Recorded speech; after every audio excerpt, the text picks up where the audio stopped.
So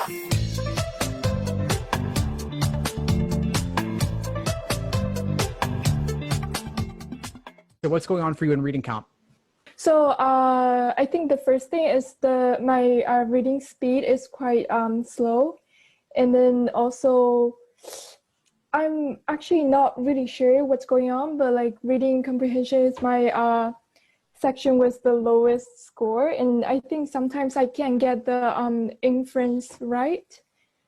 And also with the, I don't know, like, I have to go back to the passage to find the detail, but usually I can't find the like right one to eliminate the wrong answers. Okay, and what have you done for reading comp in terms of passages and in terms of your initial approach? So how many passages and what's your approach like? So my approach is like I have finish reading the passage and I go to questions, and then looking at the questions, I identify which type of question it is, and then decide if I need to go back to the passage to find specific area to like pick out which one is the right correct answer. Right, so you're reading the passage, going to the questions, going back to the passage and hunting for the information you need. Yeah, but that's right. My question though is, when you initially read the passage, what are you looking for? How are you going about it? How many minutes are you taking? What are you looking for? Talk to me about that. So for one passage I was doing today, I took around 5 minutes and 30 seconds to read the whole passage. It was a science passage. And I was looking for general structure. Like, for example, that passage, the first sentence is about like forest is blah, blah, blah thing, blah, blah, blah. And then it's about economic and the ecological interest, the passage mentioned in the verse. And I know, so this topic is about forest and about its economic interest. And then for the later, I look for its structure. For example, it brings up about like 2 claims, and then the second passage is like discussing about the first claim, and third passage discussing about the second claim. And then I look for author's attitude and the structure. I like that. Yes, it is about the structure. It's about the attitude. It's not about the details. So when you say there are 2 claims, fantastic. You're focusing on the way the passage author is going about laying out the passage. As you know, it's about forest, it's about economics, but it's also not really about those things. It's not really about the content. You want to think about how certain are they in their claim? How broad is their claim? What is their tone? Are they skeptical? Are they supportive? And how far in one direction or the other? So you're looking at the right things, but you also said to me 5 minutes and 30 seconds just reading the passage. That's now, right. Do you have extra time on the Lsat, or are you limited to the 35 minutes? 35 minutes. Okay, so obviously you want to get that down, right? So 5:30 on the passage read gives you 3 minutes and change on average for about 7 questions. So 30 seconds a question obviously isn't going to be enough. You're going to want to get that down. So your approach sounds pretty good in terms of what you're looking for, but we've got to get it down further. Okay. Now, the question is how, and part of that will simply be practice. What other ways do you think you might be able to shave off time aside from simply practicing more? Maybe like read articles in different like areas, like science, like humanities, different areas. Yeah, I hear that a lot, right? The Economist, Scientific American, people are always saying that, right? When are you taking the Lsat? What's your target test date? I'm taking it in September 2nd, and then I'll take next one either in October or November. Okay, so obviously September 2nd, just a few days away. We're not going to radically change anything between now and then, right?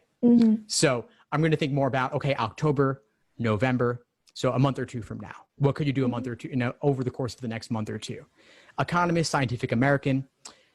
those are more longer term strategies. That's what I would say to a college freshman who's saying, I'm taking the LSAT 3 years from now. What should I be doing? And I'd say, okay, yeah, do some light stuff to build up. But a month or two from now, you've got nearly 400 released passages. And how many have you done up to this point? How many passages have you completed? I'm not sure. Maybe like 40, not much. Okay, so you've done about 10% of all the passages out there. Mm-hmm.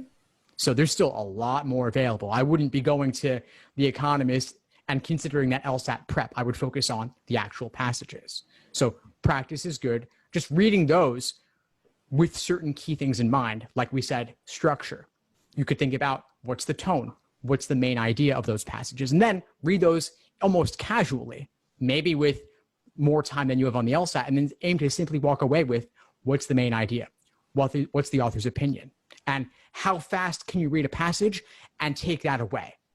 So you could give yourself 20 minutes. You could also give yourself 2 minutes. Could you read a passage in 2 minutes and walk away simply with tone and main idea and solve those specific questions?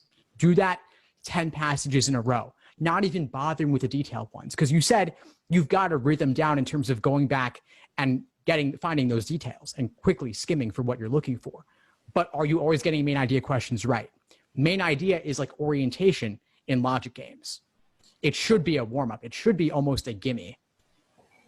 But if you're not getting tone and you're not getting main idea, even on a tough passage, there's something to work on there. Mm-hmm. And also there's another type of question called like primary purpose.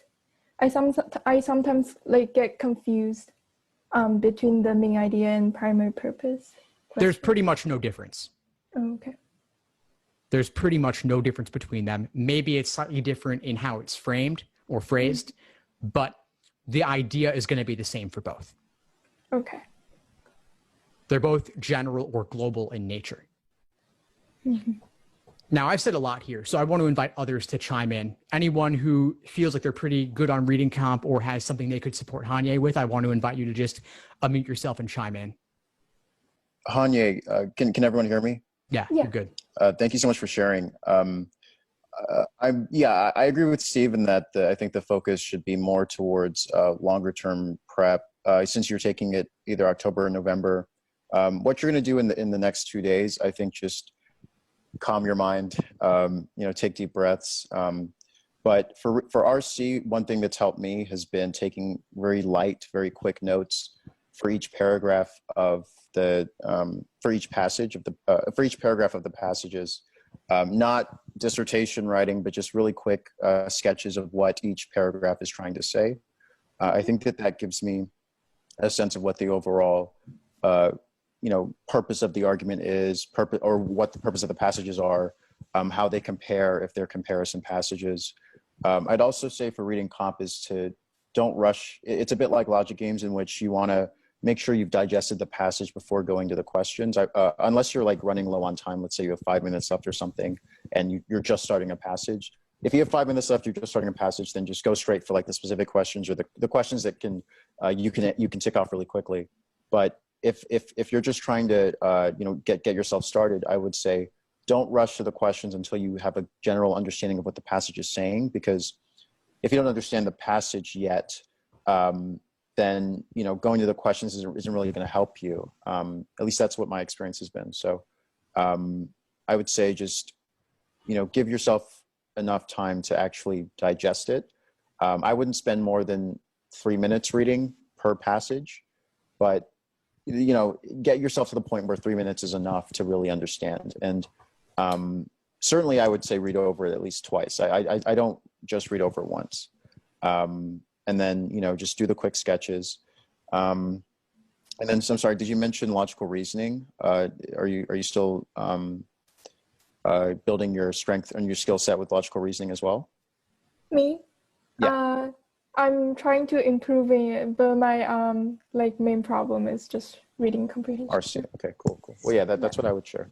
Mm-hmm. Thank you. And I have the same question as Molly. Like, do you read over it twice in 3 minutes, or? So I would say the whole process of reading over twice and then maybe doing the quick sketches of each paragraph would be 3 minutes.